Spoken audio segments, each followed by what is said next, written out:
Jaya Radha Madhava Kunja Bihari.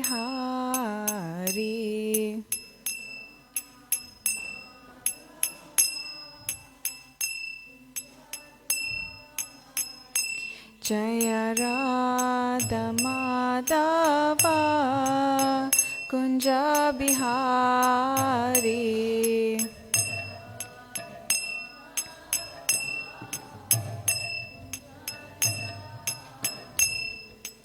Gopi Janavallabha Girivaradhari.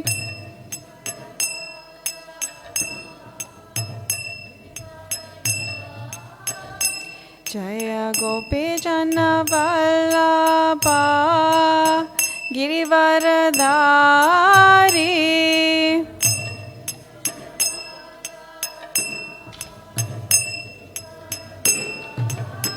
Yashodanandana Braje Janaranjana.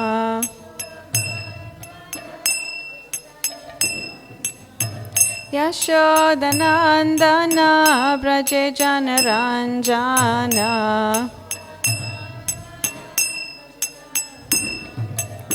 Yamuna Tira Vanachari.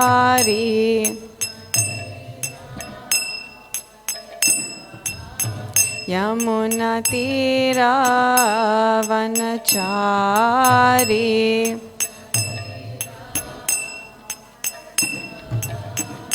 Jaya Radha Madhava Kunja Bihari.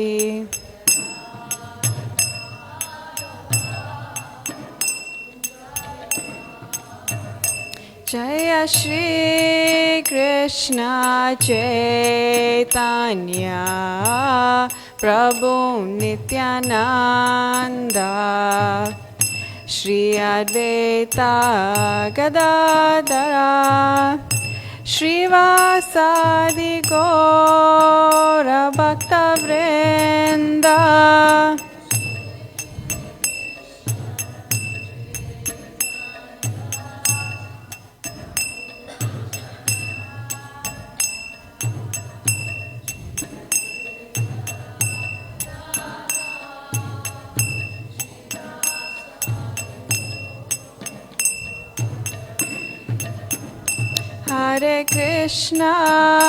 Hare Krishna, Krishna Krishna, Hare Hare, Hare Rama,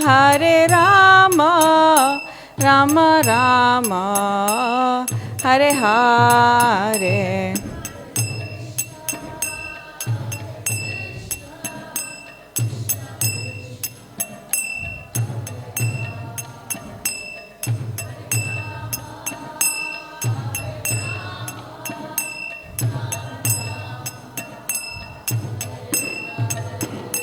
Hare Krishna, Krishna Krishna, Hare Hare, Hare Rama, Rama Rama, Hare Hare.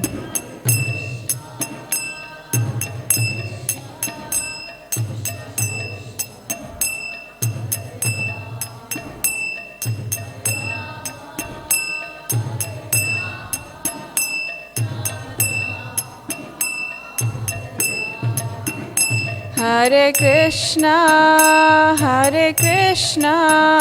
Krishna Krishna, Hare Hare, Hare Rama, Rama Rama, Hare Hare.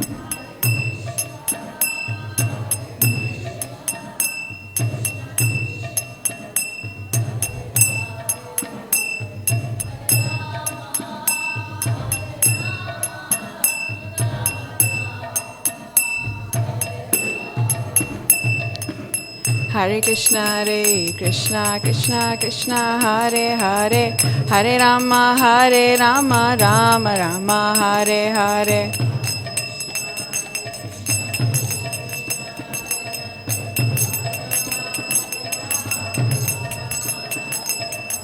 Hare Krishna, Krishna Krishna, Hare Hare, Hare Rama, Rama Rama, Hare Hare.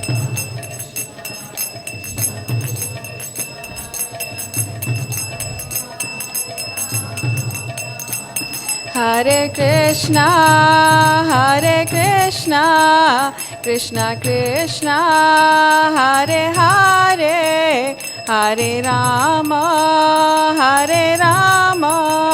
Rama Rama, Hare Hare.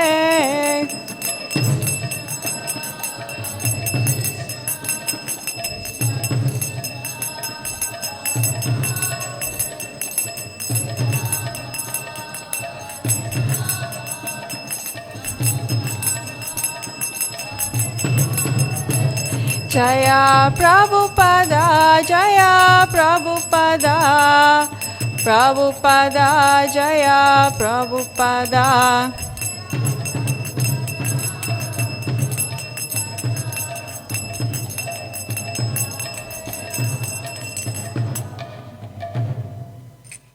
Srila Prabhupada ki jai. Harinam Sankirtan Yagya ki jai. Nitai Gaura Premanande. Haribo. Thank you all for coming today to this special Ekadashi class on Srila Prabhupada Lilamrta.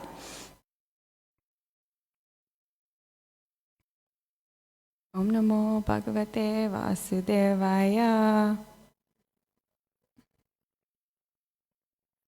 Om Namo Bhagavate Vasudevaya. Om Namo Bhagavate Vasudevaya.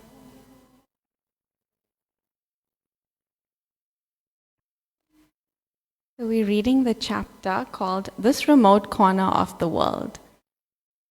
And we're starting when Prabhupada goes to New York.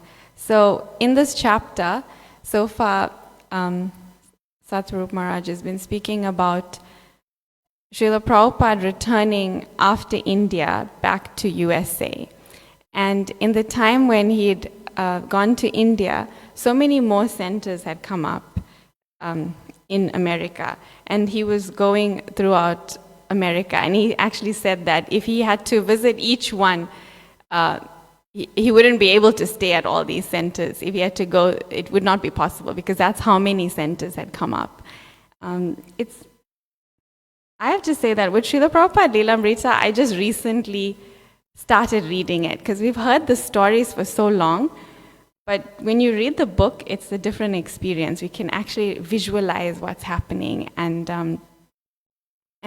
see in how much detail Satsarup Maharaj is explaining everything.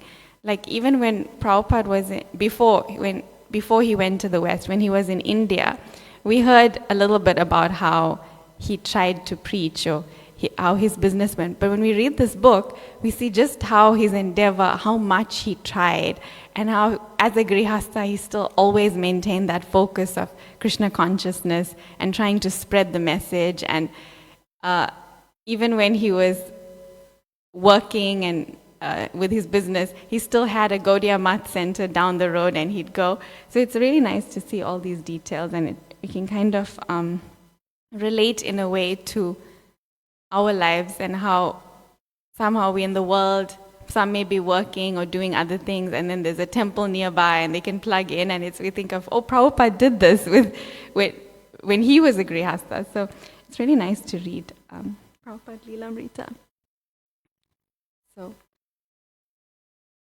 So New York City, July 19th, 1971.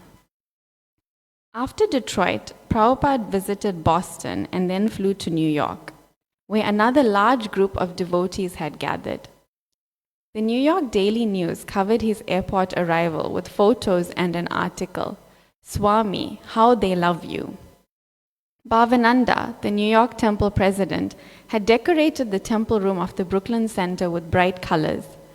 Prabhupada's Vyasasan was a special creation of plaids, stripes, and checks in fuchsia, lime, black, white, and red. Prabhupada liked it very much. 200 devotees, Many, having waited for more than a year to be initiated, converged on the Brooklyn Temple, and Prabhupada held initiations for 5 consecutive days, initiating around 24 disciples each day. One after another, the young men and women would approach Prabhupada on his multicolored Vyasasan to receive their initiation beads and spiritual names. Those receiving the Brahman initiation went one by one to see Prabhupada in his room and receive the Gayatri mantra.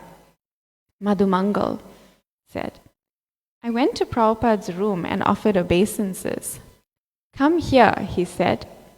So I went and sat close to him. He began teaching me the Gayatri mantra, and I was looking up at him. The sun was right behind his head. He looked like a mountain, like the Himalayas, and I was like a mole, a stone.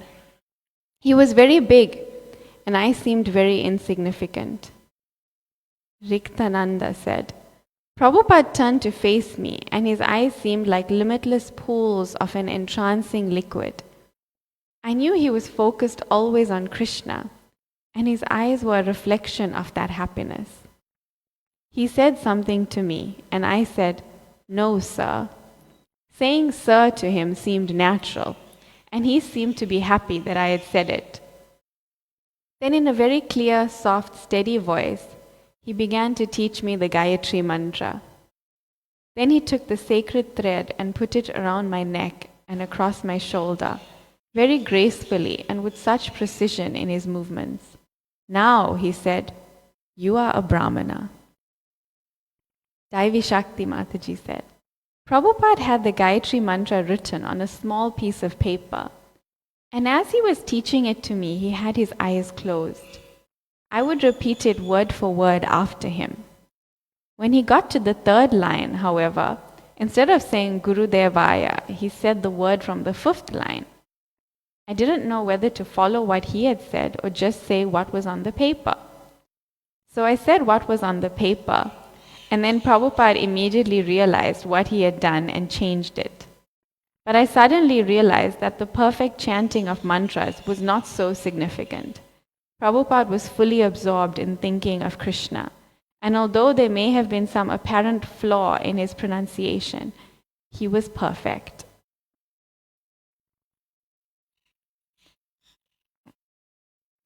Regardless, I saw that the real perfection of devotional service was to follow Prabhupada. After I received my Gayatri mantra, I asked Prabhupada if I could ask him some questions, and he said, yes. Srila Prabhupada, I said, I haven't been able to serve you in rapt attention. What can I do to serve you?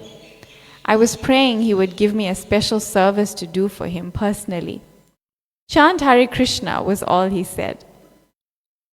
Is there anything more? I asked. He said, are you married? I said, yes. So he said, serve your husband.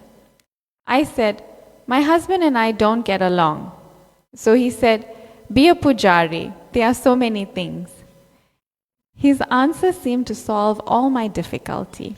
First and foremost was to chant Hare Krishna. And in addition to that, there are so many other services. If you don't do one of them, then go on to the next one. There are so many things. When he said those words, it relieved all my anxiety.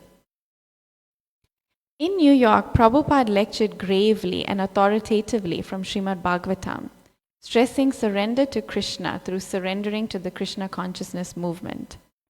Unlike any other Bhagavatam lecture, Prabhupada was able to offer a movement, a society, and a way of life that was fully Krishna conscious and that gave any interested person practical entrance into the devotional service of the Lord.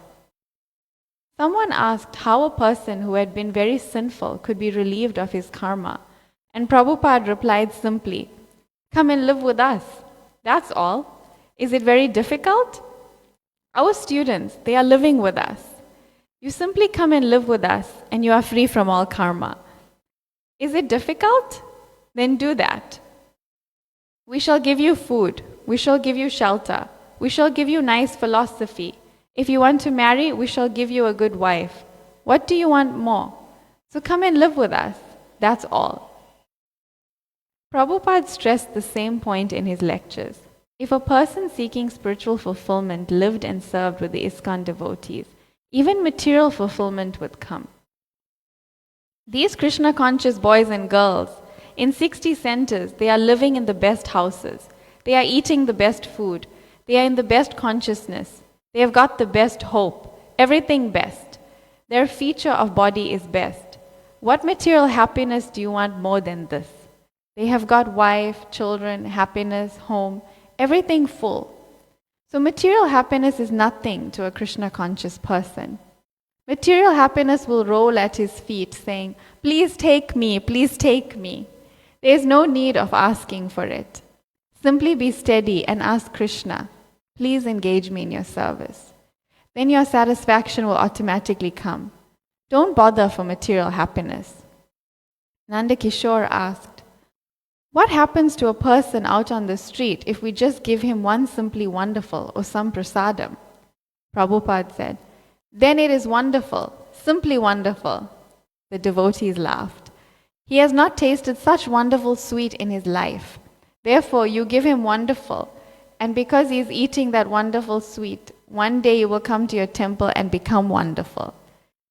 Therefore, it is simply wonderful. So go on distributing the simply wonderful. Your philosophy is simply wonderful. Your prasadam is simply wonderful. You are simply wonderful. And your Krishna is simply wonderful. The whole process is simply wonderful. Krishna acts wonderfully, and it is acting wonderfully. Who can deny it? Kirtanananda Maharaj said, Prabhupada is simply wonderful. While Prabhupada continued in New York, poised to leave for London in a few days, his secretary mentioned that many US centers were still vying for his presence. Prabhupada casually remarked that if any center could arrange a good lecture program and pay his travel expenses plus $1,000, then he would go there before leaving for London. Hearing this, the devotees in Gainesville, Florida, determined to meet Prabhupada's transcendental challenge. The temple president, Hirdayananda, assigned an uninitiated devotee, David Lieberman, to find a sponsor at the University of Florida willing to pay $1,000 for Prabhupada to come and speak. David visited every student organization on campus until he found a donor.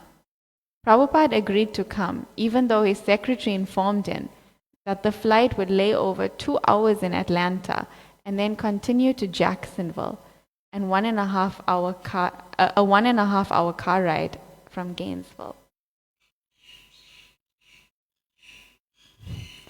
In Atlanta, July 29, 1971. The 10 residents of the recently opened Atlanta temple arranged to receive Prabhupada during his layover at the Atlanta airport. They prepared a large feast and decorated the Eastern Airline VIP lounge with fruits, flowers, and garlands. Bill Ogle said, although Prabhupada was not big physically, he immediately captured the consciousness of the entire Atlanta airport when he entered. Everyone was watching as he walked, with his head held high, his cane moving gracefully with every step. The airport is one of the busiest in the country, but everyone who saw Prabhupada looked at him in amazement. Airport officials voluntarily began clearing a path for Prabhupada to walk. But what was even more amazing was that he was so submissive to such insignificant disciples as we. Prabhupada entered the VIP lounge with his disciples and about 20 Indian guests. Confronting the portable Vyasasana atop a marble table, Prabhupada declined. The seat seemed unsteady. But the devotees assured him that it was steady. So Prabhupada climbed up, sat down, and began leading a kirtan.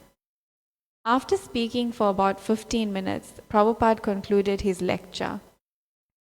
This is not sentimental chanting, but it is based on the soundest philosophy, Vedic literature. We have got so many books, and you can buy them in our bookstore. Where is the bookstore? There was a long pause. The devotees had remembered fruits, flowers, the chair, the feast, invitations to the Indians, but they had forgotten Prabhupada's books. Prabhupada continued to wait for an answer to his question until finally the senior disciple, Janmejaya, replied, Prabhupada, we usually have a bookstore. Was all Prabhupada said. Again, a long silence. So, Prabhupada said, looking at the audience, any questions? Prabhupada chatted with the Indians, asking their names and where they were from in India. Most of them were young men with families and treated him respectfully, like a grandfather or a revered Swami. One Indian man, about 35, mentioned that he was getting his PhD in biology. Oh, biology, Prabhupada said. Poor frogs. Everyone in the lounge, except the biologist, burst into laughter. No, the biologist protested, embarrassed. Why poor frogs? Because you are killing, Prabhupada said. But it is for the advancement of knowledge, said the biologist. So it is worthwhile. It is for the advancement of knowledge. All right, said Prabhupada. If I ask you now, will you give your body for the advancement of knowledge? Everyone in the room began to laugh. Yes, I would, the man replied. But the more he protested, repeating, yes, I would, the more ridiculous he seemed, and the harder everyone laughed. How many species of life are there? Prabhupada asked. 50 million, the biologist replied. Oh, said Prabhupada, you have seen them all? No. How many have you seen? Perhaps 5,000. And you are wrong, Prabhupada said. There are 8,400,000 species of life. We have scientific knowledge from the Vedas. Bill Ogle said, after Prabhupada took prasad, we performed a play for him. The play was The Brahmana and the Cobbler. I played Vishnu. It was terrible. I had to be Vishnu and my wife had to be Lakshmi. I was lying down as Lord Vishnu and my wife was massaging my feet. Prabhupada kept looking at me and I thought he must be thinking, who is this rascal playing Vishnu? My feeling was, this is not very good. I shouldn't be doing this. I was very embarrassed to be in front of Prabhupada like that. Jayasena was Narad Muni and he offered obeisances about 100 times throughout the play. Because Prabhupada was there, Jayasena was constantly offering obeisances to everyone and anything. So although he was playing Narad Muni, he offered obeisances to the cobbler. But some of the Indians spoke up. They were a little taken aback that Narad Muni, such a great saint, was offering obeisances to a cobbler who is ordinarily a very low-class person. So at this point, Prabhupada interrupted and began to explain. Actually, he said, it is all right that Narad Muni has offered obeisances to the cobbler, because the cobbler is a Vaishnava. Any Vaishnava can receive obeisances more than a Brahmana. He continued narrating the play. He told the story and we continued acting. It was ecstatic. As Prabhupada was leaving the lounge to board his flight for Jacksonville, a lady in a wheelchair, the mother of one of the devotees in Atlanta, raised herself up and threw herself at Prabhupada's feet. With tears in her eyes, she cried out, I am dying of cancer. Save me, save me. Srila Prabhupada bent down and put his hand on her head. That is all right, he said comfortingly. That is all right.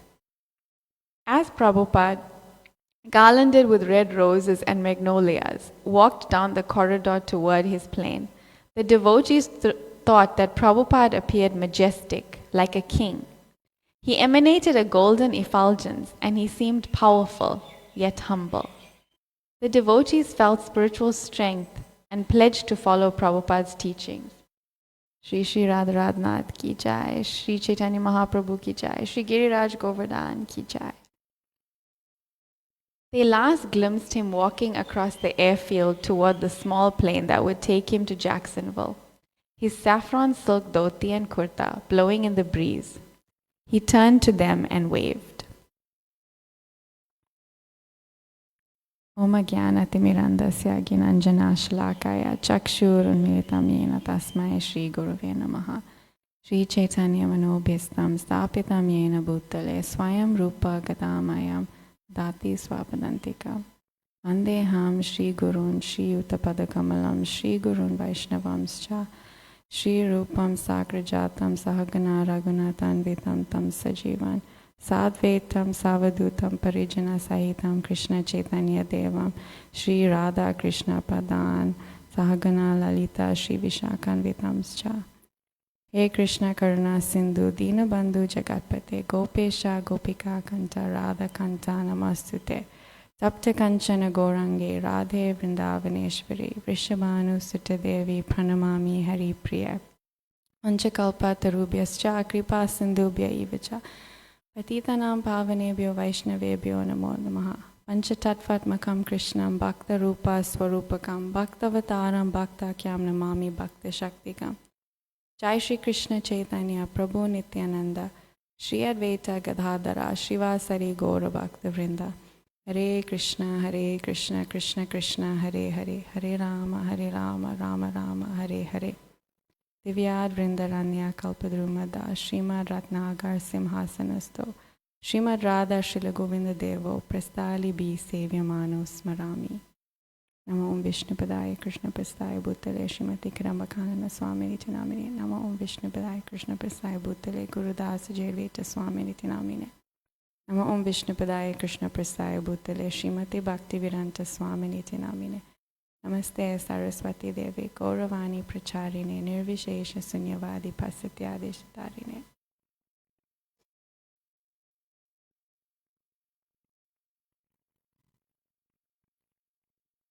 So thank you all for coming. This section of lilamrta is so ecstatic. Actually, I think every section is ecstatic, but I just liked the details about how everybody was just joining left, right, and center at that time. It's hard to imagine. Like, think of hundreds and thousands of Western people just flocking to the temple to meet a Swami, and like we've seen the videos and pictures, but just somehow the words, this book makes it more alive for me.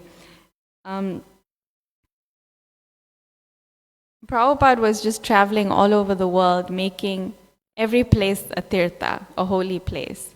And when we hear these descriptions of how he was received, in the previous sections, it was speaking about how they made all these really grand, elaborate arrangements, and it was like an actual festival. Like every time Prabhupada arrived, it was like how we celebrate Janmashtami, how we celebrate all these festivals. It's a big celebration and lots of arrangements, and it really is like he brought the spiritual world here, where every day is a festival. And to think of how the devotees' response to him. Like when I was reading before this, leading up to this part, hearing the devotees were just crying. Like when they just see Prabhupada, they just burst into tears, feel that overwhelming sense of humility, and feel like so sinful they can't even look at him. And that feeling, I was trying to imagine it. And in one sense, we do get that glimpse when we have a very saintly personality in our midst.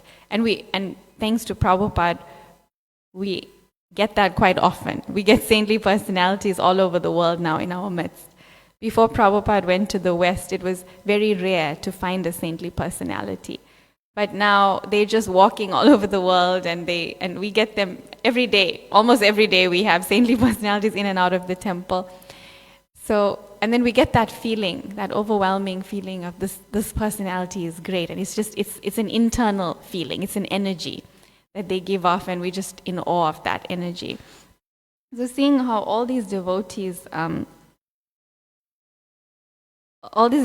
responded in a very real way, like, diving at his feet or crying or, hairs standing on end. It's like seeing the Lord. It's almost like what we read about when devotees have seen Krishna. And in a previous section, it said that Prabhupada initiated the most number of people than ever before in that summer of 1971. And hearing in New York, he initiated 200, within 5 days. And then, and before that also, there was all these major initiations happening all over America. And I was just thinking of how Prabhupada was so focused on spreading Krishna consciousness to the local people. And at that time in America, there weren't that many Indians. It was mainly Westerners, and he was capturing the local people. And even here, wherever he went, his focus was to capture the local people. When we just recently celebrated our 50th anniversary of Srila Prabhupada arriving in South Africa, and we've been hearing from senior devotees. We heard from Shudi Prabhu, who told us that Prabhupada gave him 2 major instructions. One was to build a temple in in Durban, right here, which has been fulfilled. And the second one was to preach to the local people, and which we're working on. And that was his focus. Now when we go to different temples around the world, it's a little bit different. It's not always the local people. It's a lot of Indians, or the temple is largely empty.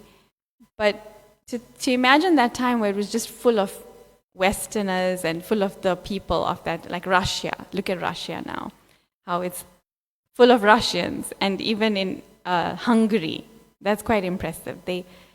It's all Hungarians in the temple. It's a very... And that's what Prabhupada wanted. He wanted all over the world this Krishna consciousness philosophy to be taken up by the people and adapted and for the way that fits their culture. Because wherever you go in the world, you can see the culture of the place very much prevalent in the temple. And like in Germany, everyone has a very rigid kind of, military way, where they always on time, they always very well organized, very well prepared, and that comes into the temple. So, and then there's more relaxed places like Italy, where everyone's more relaxed, more homely, and more family. But the point is that this Krishna consciousness is for everyone. It's for the whole world. And somehow, whatever phase of life, whatever type of person we are, whatever our nature is, whatever our culture is, there's something here for us. And hearing the stories of Prabhupada, especially in America, where you wouldn't have really guessed that it would be relevant there. Like he thought, how will they understand? At the beginning of the Hare Krishna movie, we have that little snippet where Prabhupada is thinking, how will they understand? They want meat, they want wine. How will they understand this message? They will tell me, simply go home. But still, the miracle is that he was relevant. He was relevant to everyone for that time and for all time.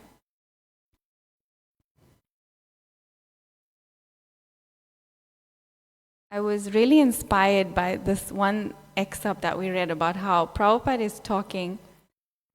Prabhupada is preaching very authoritatively about Srimad Bhagavatam, and he was also speaking about how we should not endeavor for material happiness. He's saying that everything is here. When you give your life to Krishna, everything is achieved. You don't need to separately endeavor for material happiness. And I remember, as a newer devotee, this was the hardest thing to grasp. And I don't think I've grasped it, and I don't think we can ever fully grasp this.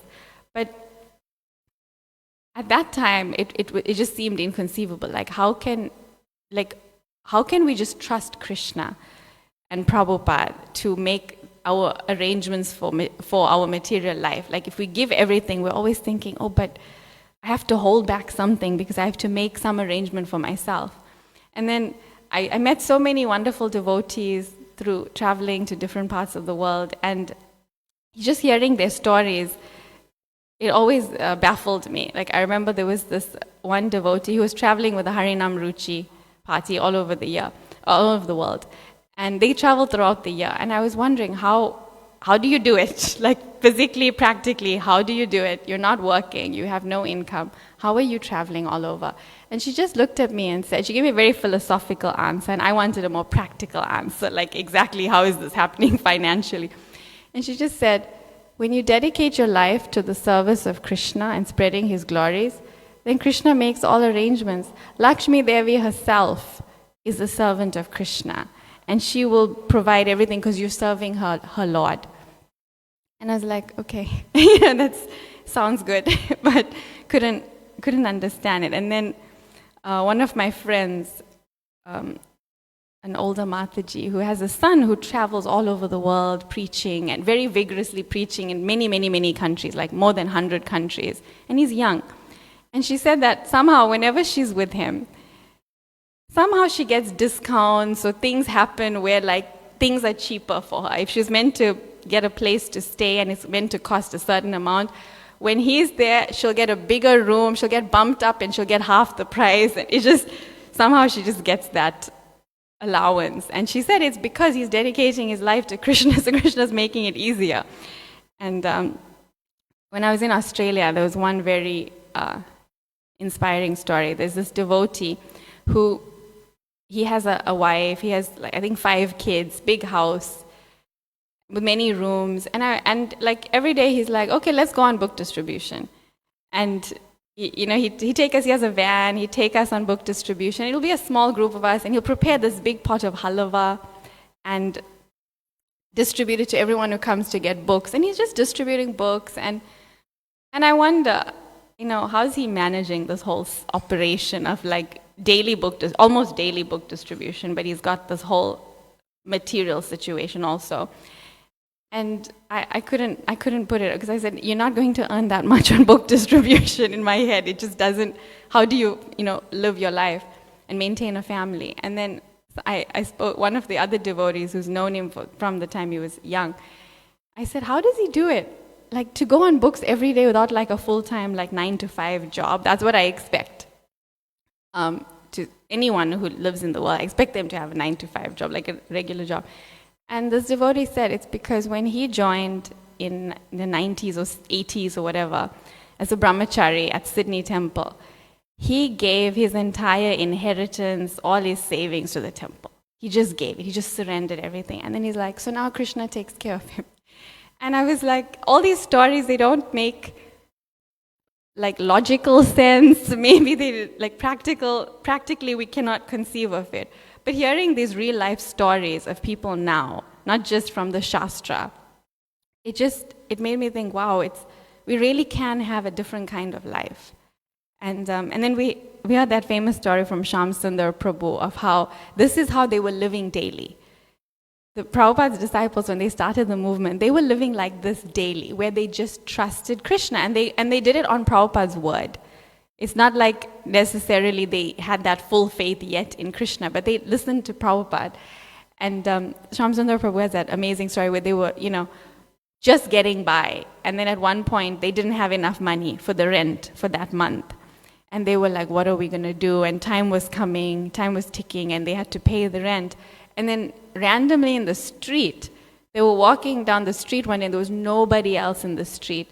And all these dollar bills just started flying from somewhere in the street, flying at them, and there was not another person, so you couldn't even like get it and go and ask them, is this yours? Just flying out of nowhere. And then they all grabbed the money, they collected it, and then they added it up, and it ended up being just what they needed for the rent for that month. And I was like, wow, imagine the level of faith to have in Krishna. But they could have that faith because they were giving their life for Krishna. And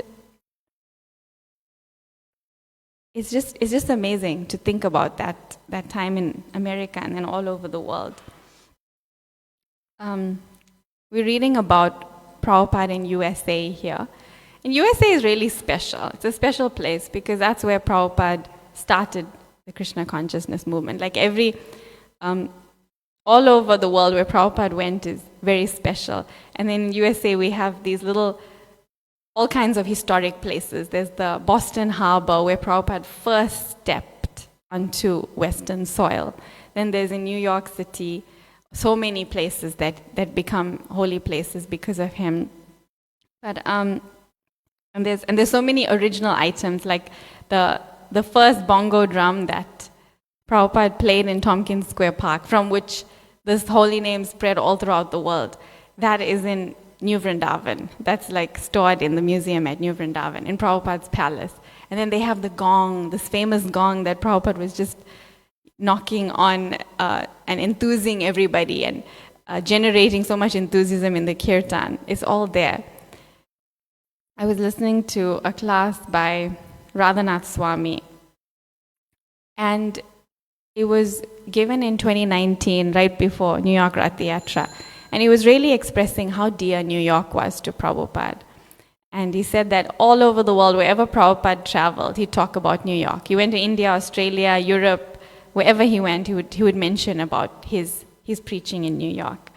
And one of the biggest temples at the time, during Prabhupada's life, was in New York City at Henry Street. And then there was also this very famous temple on 55th Street, which Prabhupada said, he was sitting at the top and he said, "Let my samadhi be here." Like that's how sacred this place was. That's how important it was to him. Unfortunately, that temple has been sold, but it just shows that Prabhupada was so focused on, preaching that movement that started in New York and just accessing the whole world from there. Because you really do meet everyone in New York City. I was fortunate to go there, and I did see that you meet people from just every single country of the world. So he chose the best place from which to start, that from this place, the books will spread all over, and it really did. I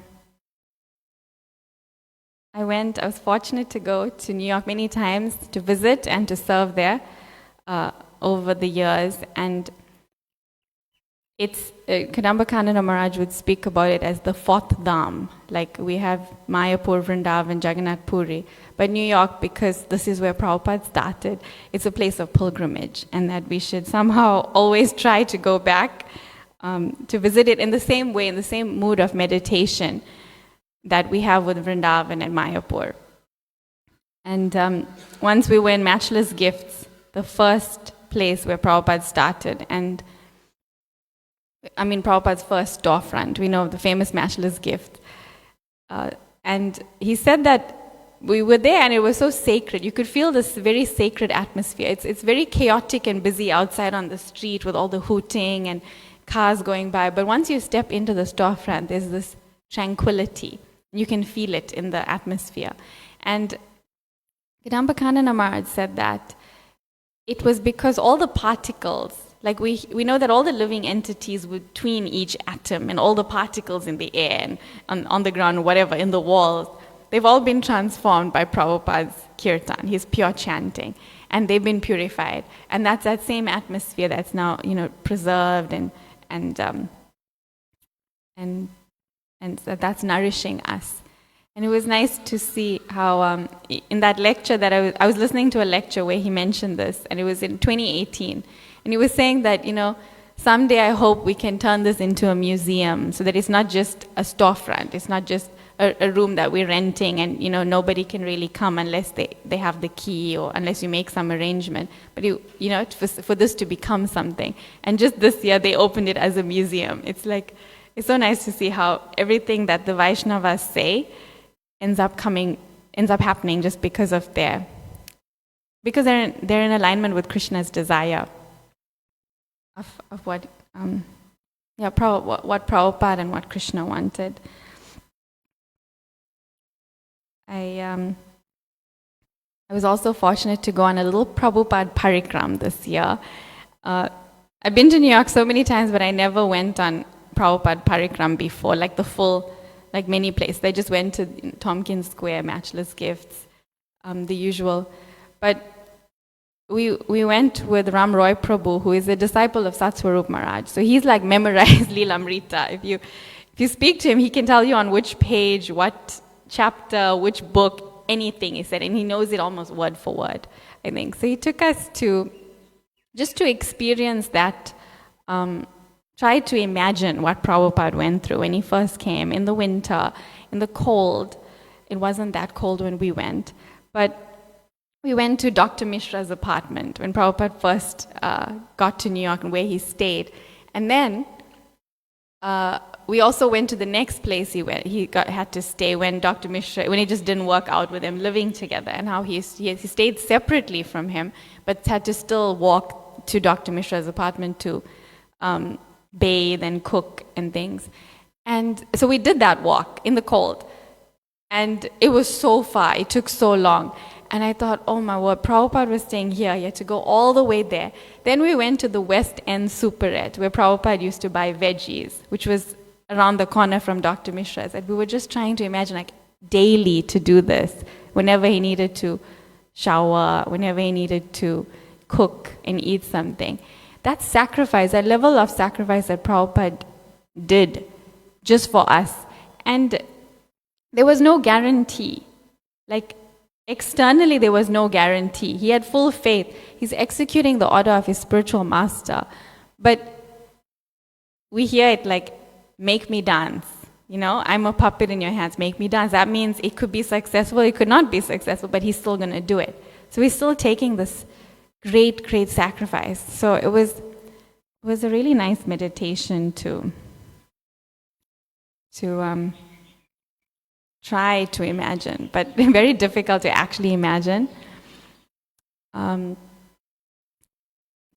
this one lecture by Radhanath Swami, he was saying how in the early days, Prabhupada had many ways of addressing the same thing. Like sometimes when he talked about Arjuna and why he didn't want to fight, sometimes he'd say, oh, Arjuna was soft-hearted. And sometimes he'd say, Arjuna was an illusion. So he'd speak about the same situation many times. And there were so many times when different people would come up to him and he responded to them differently about surrender. And one time someone came up to him and said, very enthusiastically, oh, Prabhupada, I want to surrender everything to you. And Prabhupada said, everything belongs to Krishna. What do you have to surrender? And then that person was a bit taken aback. And then Prabhupada said, the only thing you have to surrender is the misconception that you have something to surrender. And then we've heard Prabhupada responding to this kind of statement differently, many times. But that's who he was. He could, and who he is, he can see through anything. He can get to the crux of anything. Like he knows our heart. So when he responds to somebody, he knows what they need for them specifically. And I feel like, at least with us, when we read about him and when we read his books, he's responding to us personally and what we need. It may seem like we're just following the generic philosophy, but we get the answers that we need from Prabhupada because he's living, he's with us. And I know this next section here is on Gainesville, which is going to be very interesting for Rukmini, especially Rukmini and Madhurya with all the university preaching that Prabhupada did. And just to see how from this, this was the beginning, and then how Gainesville has flourished with the Krishna House and how that University of Florida, that relationship it just flourished and flourished. And now from here where Prabhupada first lectured there to hundreds and hundreds, I don't know whether it was 1,000, but there were so many students. And then from there, look at now, like 50 years later, more than 50 years later, they have their very regular university program where they give prasadam. People are paying, they're donating for a plate of prasadam. They're coming to the preaching center, the Krishna House, they're learning, and they're growing. And it's all Westerners, it's the local people. So Prabhupada created so much. And this was just from Prabhupada setting a challenge. If any temple can pay, for my travels and $1,000, then I'll go. And then Hridayananda Maharaj took up the challenge. And then look what's come from it. From this initial meeting in Gainesville to just flourishing. So many years later. So Srila Prabhupada's pastimes are actually going on now. In that lecture I was listening to by Kadambakananda Maharaj, one of our godbrothers, Vasudev, asked this question about, we say Krishna's pastimes are going on eternally. They're always continuing. Once he appears in this universe. When that pastime is wound up, he's doing the same thing in another universe, and he's going on. And some devotees have said Prabhupada's pastimes are the same. Like they're always going on. If he's not here, he's in another universe preaching. And Gadamba Maharaj said, well, it's hard to say. It's hard to actually say whether, we cannot know for certain, but that's one side of it. Like he could be in another universe. And then also in this phase, his pastimes are going on. It's extending. We're continuing the pastimes, and he's present. He's present here with us. So I found that really inspiring. I think we have a few minutes if there's any discussion that anyone wants to have or things to share.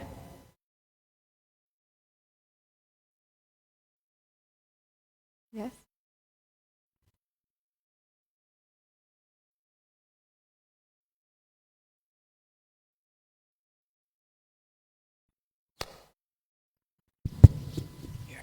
In your travels, Hare Krishna, where do you think it's happening? Like what we're reading, where people are going on, I would imagine, in Prabhupada's time, lots of Harinam, lots of outreach, Sangha, In your travels, is it New York? It sounds like there. They are definitely. I think there's many places that have a very dynamic environment, but I also think it depends on what aspect we're looking at. If it's for Harinam, then definitely New York, because they go daily Harinam, thanks to Ram Roy Prabhu, who started that every day 13 years ago. For the last 13 years, I've been going every day for around 6 hours, sometimes 4 during COVID. It did move around. But New York for Harinam, and then there's certain places like, I'd say for Australia.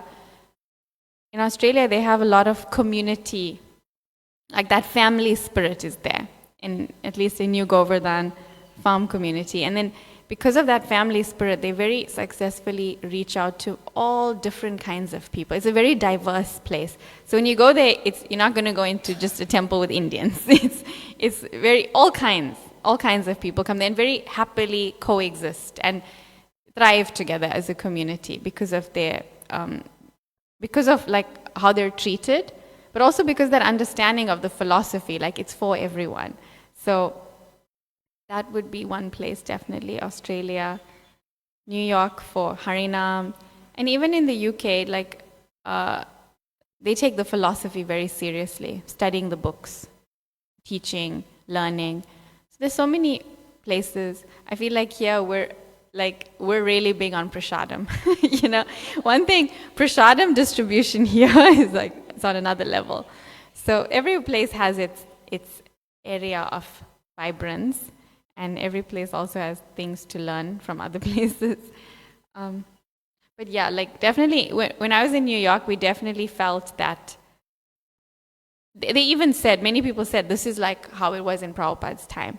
That very family feeling at the temple, also all young people. So it's like young people just kind of coming together, like brothers and sisters, very family, and then preaching. Like the whole focus is preaching. So that's definitely there.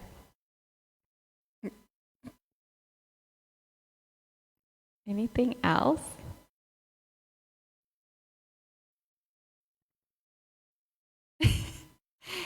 Okay.